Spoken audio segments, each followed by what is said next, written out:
Is death natural? This is a question that must be asked first, by looking at things very simply, regardless of the Catholic faith. And we find that physically death is natural. Our body is programmed for a number of years of life.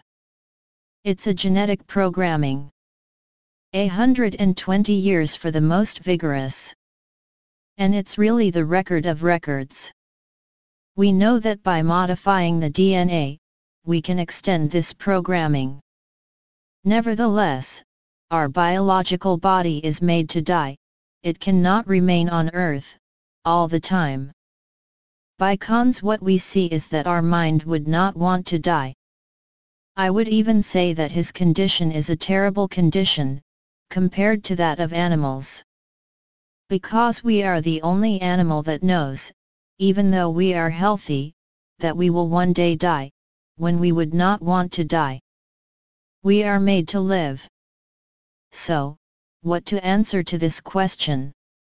And although death is obviously natural, because our body one day must perish, but that it is a deep opposition, the desire of our spirit. Two things can explain it. For atheists, it is a failure of evolution, and for believers it is the failure of original sin. It means that God at the starting point should not make us go through death. Not that our body was different from now, but because He had to take us by assumption into the next world. We glorify at one time, without our bodies being destroyed. Our spirit of the blow was made for that. It was natural. That's what Adam and Eve had to live.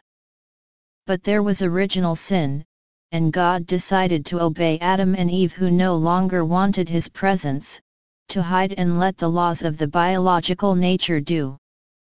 Why? Because through this passage through death, Adam and Eve might perhaps be saved, discover their weaknesses, separate from their pride.